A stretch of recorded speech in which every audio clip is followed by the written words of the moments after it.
It has nothing to do with me. Welcome back to the program. My goodness, you guys are rowdy. I love it. I love it. Energy. So much energy out there. Our special guest this evening is, I'm just going to call him a photographer extraordinaire. This guy has, you're going to find out. I'm not even getting into it. Ladies and gentlemen, please give a warm round of applause for Jeff Mitchum.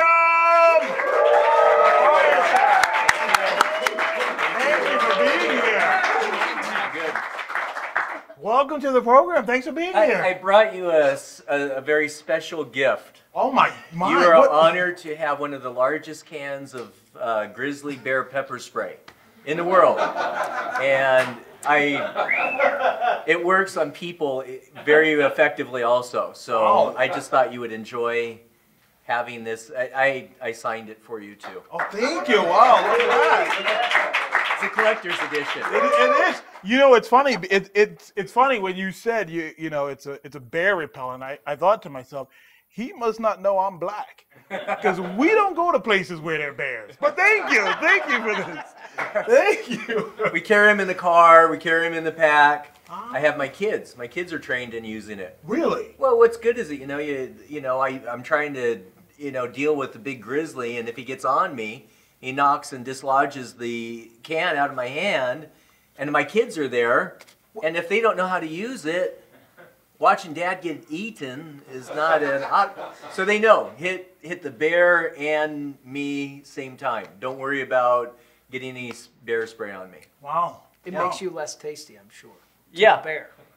I'm pretty sure, but let me just say something. I'm just gonna put this out there, Jeff. You could alleviate all that and act like black folks and don't go camping. That's all. But you know, it's good that the kids know it. We keep it, absolutely. I mean, they're trained in all these squirt guns and the super soakers. Why not bear? And it's a cross training. Cross training. Yeah, Luke started surfing this summer, and he's 7, so we strap it to the front of the surfboard for him, just to give him shark repellent. Yeah. They have sensitive noses. Almost every animal. I would not know. Every animal. Nobody likes to get popped in the nose, so. That is true. Yeah. Well, thank you for that. We'll see you all next week. No, I'm kidding. So let's talk a little bit about you, man. And this photography. You just opened another gallery at the MGM. Right. How is that one going so far? It's phenomenal. Right at the entrance to the Garden Arena. Oh, nice. The gallery is it's just so over the top. I mean, it is like the Taj Mahal of galleries. We spent a considerable amount of time with the design, and when you walk in there, it's like you're on location. And you don't even have to take bear spray in the galleries. You don't. Oh, I'm taking that spray.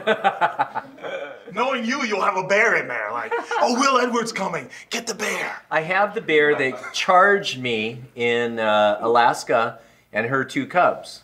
And so they're in one of the salon prints in the viewing room. Oh. And so that was, the precursor for, but when you go in there, I know it looks like you're there, but they're not. They're not there. Yeah, they're not there. All right, I'll go there. I'll go there. Yeah. Don't spray the prints. Don't spray the prints. I'll leave my spray at home. We keep it around for the UFC guys. And some of the bigger fights, and my consultants. That's part of their training. Here's what's impressive to me. Here's what's impressive to me about your photography. I read somewhere, and I was online looking, but no Photoshop, all natural light. Right. How do you do it? Well, there's just a considerable amount of time. I mean, when you look at the body and my portfolio, and you realize that, wow, that particular image, it took Jeff 15 years to finally get all the elements, the color and the right lighting to come all together. And if I'm waiting 15 years to get this image right, I better not have to go to Photoshop to improve it. That is a good point. That's consulting. Scott was saying earlier there was fog and there was water and it was a beautiful photo. And Scott's like, well, was he in the water? Was he submerged? How did he get that shot? I don't know. I don't know what that image is. Oh, maybe. Was it somebody else? It was. No. It was not. I don't know. It was. It looked like fog, and there was a waterfall, and it looked like it was probably dawn, and it was. Oh! That's you're probably talking about Moonstruck. It's that was actually it's a 3-hour exposure, which means you leave the lens open for 3 hours, and that was under full moon. So that's all full moon lighting. And so during that time, the water's moving and it changes the structure of the film plane and all of that. So it's incredible.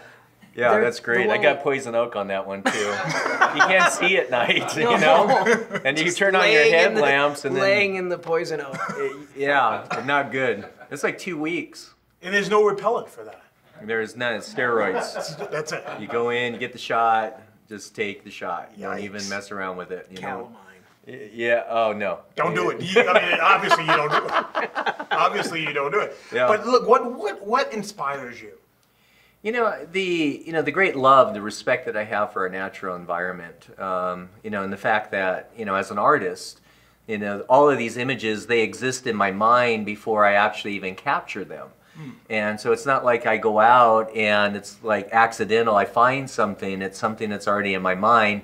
And I find the weather patterns. So, the creativity, the fact that, it's giving people now an emotional contact. And then when they hear, the zaniness of an interview like this, they think, well, it used to be I had an intellectual side to my work. But, it's that delicate combination, the marrying of the intellectual with the emotional connection, which really turns an image into fine art, that intention, and I can't sit still. I mean, when sitting in, shooting, portraits in a, studio would just be to my demise. They'd be using bear spray on me. I got to be moving. I mean, I'm hyper. I mean, it's just I got to go. You got to be out there. You got to be out there. Yeah, and as long as I'm out there, I better be bringing something home so that it pays for my vacation. Yeah, exactly. If I want to surf, I want to be able to pay for it. Now, before I run out of time, listen. Tell us a little bit, because you talked a little bit about respecting respecting nature and the whole 9 yards. Furniture. Your furniture line is right down that same line. Right, and you have a great love for it, and you're I understand you're completely furnishing your home with my stuff. Thank you, by the way. I appreciate the investment. Thank you. But what I wanted to do was I didn't want to just text your wife immediately. I didn't want to just have something in the gallery that was going to be cookie cutter. So we came out with this furniture line that's sustainable, and in the indigenous islands, the natives there, what they do is every 30 to 40 years, the coconut trees no longer produce coconuts. They become senile. And so then they harvest the trees, they regrow the trees. So what do you do with all that wood? We've taken something that would have been left to rot and turned it into now furniture. And so that was my message to, let's cut back on touching the old growth trees, which, are significant, as we know today, for our, our environment and for the world. To go out and cut down, trees 5, 6, 7, 800 years old, and turn it into toothpicks is not probably the wisest thing that humanity's ever done. So, so that was with the photography, I just thought, it's just the best furniture in the world. It's comfortable, everything. Yeah. That's great. Where can everyone find out more about you, and where can they see your art and everything? Well, I'm in Bellagio. My gallery's been, for a couple of years. MGM Grand. The hours are at 9 in the morning till midnight. You can't miss us. If you're going, to the garden arena, you're going to the restaurants, the works throughout the entire property, but we're just like at Times Square. We're right in the heart of MGM Grand, and anybody would direct you if you will show up there, and Bellagio. Fantastic. Yeah. But before you go, we're done, but before you go, we got you a gift. As well. See that? We got you. It is, oh no, that's what you gave me. No, here's what we got you, because we always want you to stay close to this photography and bring us some fantastic things. So we got you a keychain a little camera on it, and look at that. Oh, And it works. you know, I always wanted one of those. There you go. That's for you. Ladies and gentlemen, give it up for Jeff Mitchum. We'll be right back right after this. Thank